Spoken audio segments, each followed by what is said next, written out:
أعوذ بالله من الشيطان الرجيم بسم الله الرحمن الرحيم الحمد لله رب العالمين الرحمن الرحيم ملك يوم الدين إياك نعبد وإياك نستعين أعوذ بالله بسم الله إن ولي الله وما توفيقي إلا بالله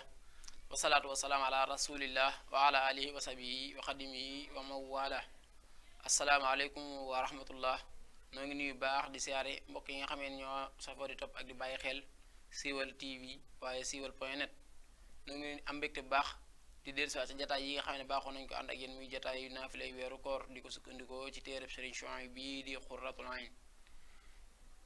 bu weeru koor gi tàmbalee ba léegi ñu ànd ak yéen ñu nekk ci fukki fan yi nga xam ne mooy fukki fan yu mujj yi waaye ci cat yi rawat na ci yi nga xamee ne moo tool ñuy wax ne saa su nekk rek mooy yi ñuy dàkkee laylatul xadri rawat na ci tool yi ndax yonent bi sallallahu alayhi wa sallam waxoon nañu dee leen ko naatale ci fukki fan yu mujj yi waaye ci tool yi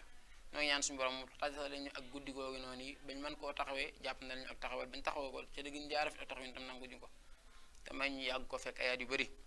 tey ñu nekk ci guddik fukkeel gi ak juróom guddik ñaar fukkeel gi ak juróom-ñaar guddik ñaar fukkeel gi ak juróom-ñaar guddik ñaar fukkeel gi ak juróom-ñaar nag sëriñ bi day wax ne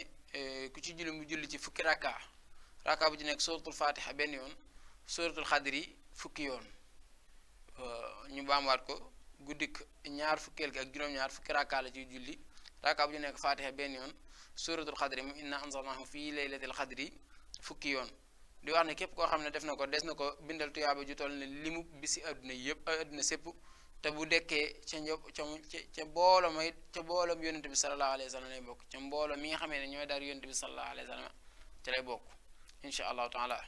noo ngi ñaan suñu borom tabaraka wa taala mu defee ñu tawfiq ba ñu mën koo taxawee ca gën jaa rafet ak taxawin tam nangu suñuy jaam yàlla dinañ jox dig daje ba suba ak jàmm wasalaamaaleykum wa rahmatullahi wa barakatuhu